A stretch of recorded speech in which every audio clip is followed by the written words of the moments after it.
This episode of the Brilliance Plus Passion podcast is brought to you by the Podcast Reach System. Are you ready to exponentially reach more profitable customers? Launching and hosting your own show is your proven best solution for networking, client attraction, and establishing your celebrity expert brand. Visit www.podcastreachsystem.com and claim your rightful place as the leading star of your industry so you make a difference for your community, market, and audience.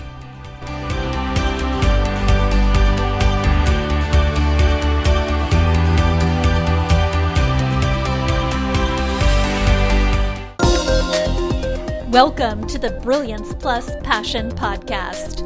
Join us as we celebrate entrepreneurs, business creators, and brilliant minds who reveal what they are doing to make the world a better place by being part of it. Be sure to visit our website at www.brilliancepluspassion.com. While you're there, subscribe to us via your favorite network. Now sit back, lean in, tune in, get your notepad and 2 pens ready, and let's get started. My name is Adam Homey. I am your host, and I am honored by your wise decision to tune in and invest in yourself today. At the Brilliance Plus Passion Project, we highlight people who make the world a better place by being part of it and by their contributions to it. And today, I'm very excited to introduce you to somebody who you may or may not have heard of, who's been a friend of mine for a long time, and I'm so excited by the opportunity to catch up with him. His name is Marc Mawhinney. He's a lifelong entrepreneur who helps coaches get more clients without paid advertising, and he achieves this with his coaching programs, his podcast, which is a great one, by the way, called Natural Born Coaches, and his Facebook group called the Coaching Coaching Jungle, yes. But I will tell you that there's nothing jumblized in it. It's a great source of information. And as podcasters, we have to learn how to take our occasional word salad and turn it into a feast. That's a skill that we teach in Podcast Reach, by the way. Marc also has an exclusive print newsletter called the Secret Coach Club. I believe they release issues every month. Marc has been a speaker at events like Social Media Marketing World. He frequently makes media appearances and contributes for Entrepreneur.com. And we are about to discover so much more about him, but let's meet him. Marc Mawhinney, it's so great to chat with you again. Welcome aboard. Thanks for having me, Adam. And full disclosure, I'm fighting off a bit of a bug. A couple. And I don't know if this is it, but a couple days ago, I took my son out on a whale watching cruise. We went out into the Bay of Fundy here in Atlantic, Canada, and it got a little chilly, despite the time of year out there. And then I started to have a little bit of a sore throat, congestion, coughing, and stuff like that. Now it's getting better today. I'm on day 2 of Dayquil. Just pounding back the cough medicine. But if I have a hacking attack, that's what's going on here. I'm still a little stuffed up. So just wanted to let you know. We should be good. Well, one of the beauties of podcasting is that it's meta, and we get to see what is really going on. One of the reasons I recommend that you do as little editing as possible, and you create a process up front that enables you to create a raw product that you can be proud of from the very beginning, that other than adding bumpers and if there's a tech issue, you really don't even want to lose anything. Now, we have a few questions we typically go through on this show, and there's one thing that you and I chatted about that I'd love to compare notes with you on. I think you know what it is, but we'll let our listeners sit in suspense for a few minutes. Let's work our way down the line here real quickly. How does the work you do make the world a better place for your clients, customers, and the world at large, in your own words? So the whole approach I take with my business, and by the way, I'll back up a bit. My whole thing is I help coaches get more clients without paid ads. So I like to say my goal is to be the Sam Phillips of the coaching world. Now, anyone who doesn't know, Sam Phillips is, some people dispute this, but he's a guy that basically found Elvis Presley, or at least got him started. He owned a record studio, Sun Records in Memphis, and that's where Elvis cut his first record, and he got going with Sam Phillips. So that's what I'm trying to do with coaches. There's a lot of coaches who would be very good. They could help a lot of people. They just don't know how to get those clients and to help those people. The way that I see that impacting more people than if I'm only working with a handful of clients. If I'm working with, a number of coaches, and it's multiplied exponentially how many people they're helping, and it's a whole ripple effect there too, which is really exciting. Like, it's not that every coach I'm working with ends up becoming Tony Robbins, but if they're even impacting 100 people, they're impacting 1,000, they're impacting 10,000, then you can see the ripples go out quite a ways. So that's exciting for me. Yeah, we already largely covered what it is that you do. So we covered the Facebook group, the podcast. We covered the newsletter. Is there anything else you want our listeners to know about in terms of any solutions you offer? No, that covered the big thing, the 3 pillars for my business, basically. And not saying people have to do these, but they work really well for me and a lot of other coaches. Podcasting, so that's my show, but also doing things like this going on the other side of the mic. So there's podcasting, there's the community, which is a Facebook group. The Coaching Jungle's got almost 24,000 people in there now. And then there's daily emails to my list, which I know a lot of people think that sounds crazy. I've been doing daily emails since April 2016. I swear by them. So if I'm doing those 3 things, and my business is in good shape. And that's my business in a nutshell. Yep. I've got 1. I've got 2. I'm working on number 3. Let me guess, the email? The email, yeah. And I'm an advocate for email more. This is a big debate. Well, what happens if a few people think it's too much? Well, all that means is that they're not in a place right now to receive what it is you're offering. For the folks who are actually your prospects, I found they are less likely to say anything at all. That they're quietly reading everything that you're sending. And the only way you could possibly offend them is to not send them enough. And the only way to not send them enough is, well, it's hard to even know if that's possible because they're soaping up their every word. The person who will take an hour and a half of their day to make sure that you understand that they are unsubscribing because you sent too many emails, and damn it, you need to learn how to communicate with your audience. Well, if they have an hour and a half of their day to do something that could be accomplished with a mouse click, that speaks to where they are in terms of being ready to receive what you have to offer, is my view. Yeah, and I get relatively little pushback, believe it or not. That's the thing. You get so little. It's just those couple that have to scream through a megaphone and make it seem like a bigger issue than it is. I saw someone post this today regarding Facebook groups, but to be the same for emails.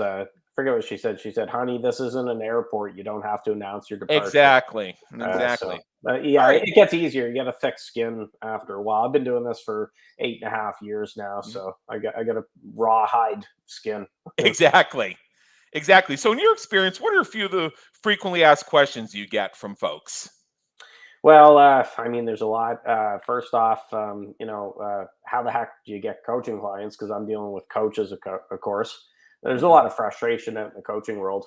People have been burned, by gurus and a lot of false promises. Yeah. The other one, which ties into what I mentioned before with my elevator pitch, is do you have to spend money on ads to get clients? Then another common one is coaching a scam. A lot of people think that, and unfortunately, there's some bad apples in the industry, which would lead to that. But there is a lot of, especially now versus when I started in 2014, a lot of skepticism amongst people out there because of bad coaches, and that's just something we have to work through. Yeah, and that's very sad. And I've run into that on the end of. I'm not a coach per se, but my offerings do involve coaching elements. And I do have a Jumpstart Coaching program. It's a very specific type of program. It's geared towards solving one specific problem in your business or creating one specific thing in your business within 30 days. And, what I find, and this is something, the frustration I hear a lot from folks, is it seems like they hire coaches that end up doing very little for them. But then when it comes to that coach who they will praise as being so generous, so knowledgeable, fire hosing you, somebody who's going to, who has it for you from point A to point Z, God forbid that coach actually asks for money, because now they're just another salesperson. Yeah, the coaching world's weird because coaches hate to, they will not admit that they like money. I guess I'm stand out, or I'm a little different because I'm very open with my love for money. I love what money can do, and I want to make a profit or I can't stay in business. So I'm a proud capitalist, but a lot of coaches are like, oh, no, put your wallets away, don't worry. And it's funny because it's usually the ones get your wallet out. Yeah, it's usually I said this to a client last week, one of my consulting clients, and she wants to add another layer to the relationship. And she said, well, how much time would you have to do that? And I said, more money from you means more time from me. Yeah. Yeah. Well, I used to love back in my real estate days. This was years ago in my 20s. The standard commission was usually around 6% in my neck of the woods. And home seller, when we list their home, would say, what's the commission? Well, it's 6%. Oh, are you flexible on that? And I'd say, sure, I'll take 7%. Yeah. And then they would laugh, and then we would sign off and get the ball rolling. So he usually makes a joke and get around that. Yeah. Yeah. What are a few questions you wish people would ask?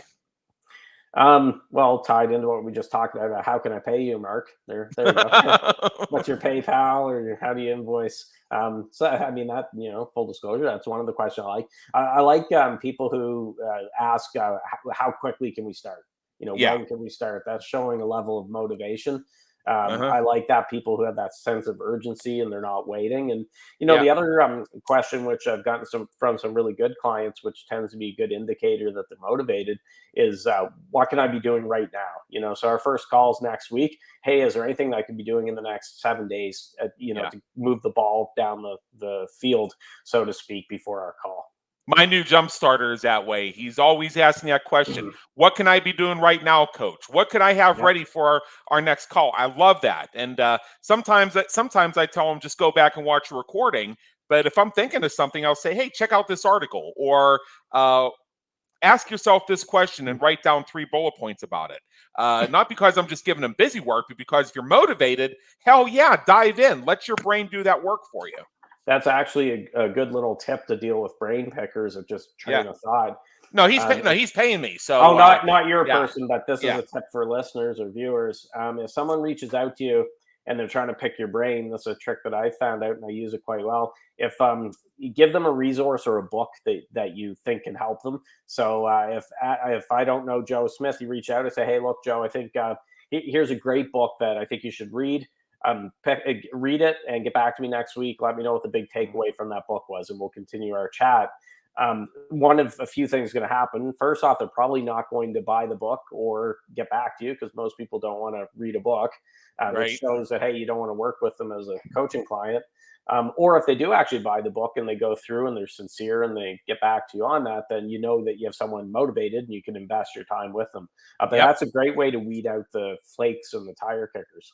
Oh, did I accidentally put www.thegroundhogbook.com up here? Did I do that by accident? All right, let me get rid of that. Okay, so now let's have some fun. And then after we have the fun questions here, there's one other thing that I wanted to sort of compare notes with you on that goes back to the conversation you and I had that led to you being here today. I think you already know what it is, but our listeners will get to enjoy it.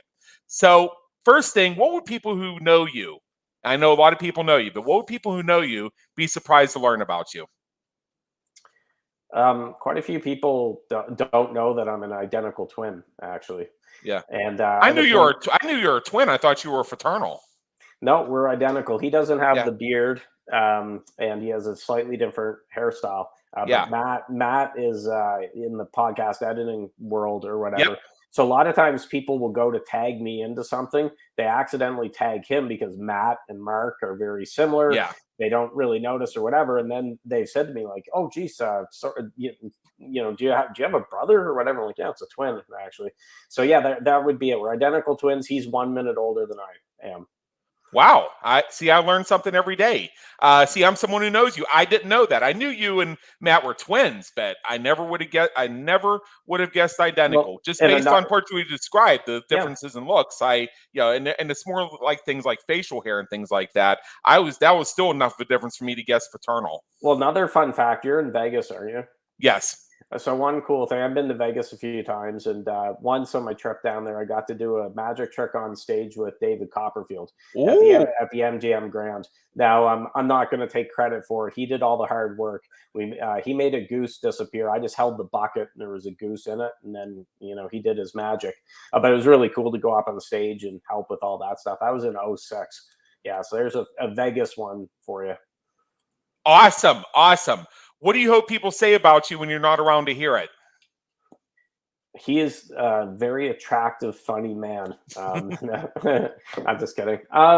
Like I would hope that people tying in what we talked about before with the whole Sam Phillips for the coaching world is, wow, he really helped me get my business going. Or I couldn't have done it without him. And I want to be that kind of mentor for people or guide them along the way, because I've had people guide me, and you can't do it alone. And I want to help people too, because it's a lonely business, whether it's coaching, online entrepreneurship, anything. You really need help. Exactly. If you go back in time and change one thing you've done, one thing you've experienced, one thing that's happened, what would it be and why? Oh, boys. We don't have much time, enough time in the podcast. I went through, I say, a bad business closure in 2009. There's never a good business closure, but I had a real estate business that was operating for almost 10 years. And I had about 100 agents and employees, and it came crashing down in a fiery blaze. I would definitely change some things around that time with what I did and how I handled it. That being said, I wouldn't be talking to you here today if that hadn't happened. I wouldn't have gotten into coaching later on, and here we are down the road. So I don't regret, the change I made to be here or whatever, but I do regret some ways. Hindsight's 2020. You can play Monday morning quarterback. Life is very easy doing it that way when you look in the rearview mirror. But I would definitely change some things there around that business closure. Absolutely. What famous person, alive or dead, would you like to meet? If you had the opportunity, what question would you have for them? Oh, geez. Well, going back to Elvis, I just finished watching the Elvis movie. I don't know if you saw that. It was I hear it's good. Yeah, it's excellent.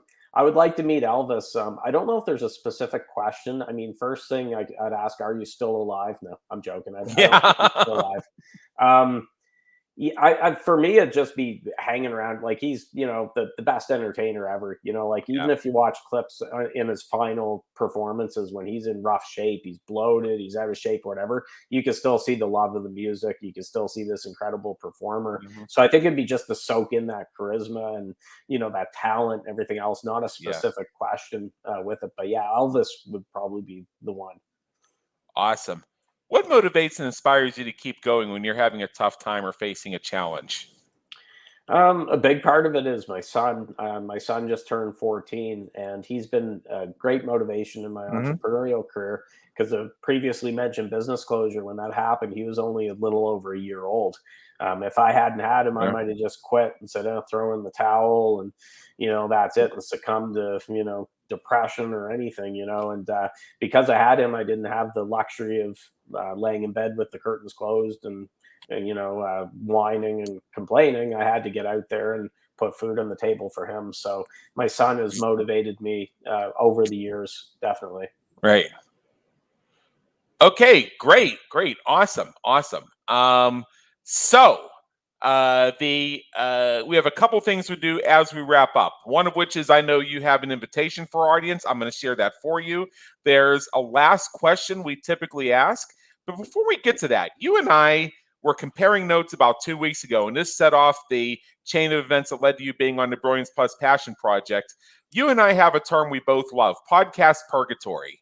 And I have a report out called how to avoid podcast purgatory. And you mentioned that's a phrase that you love to use in your own conversations. Now, I said at the time, I have a feeling that we're going to be almost kindred spirits on this, but I'm curious as to how you define that term.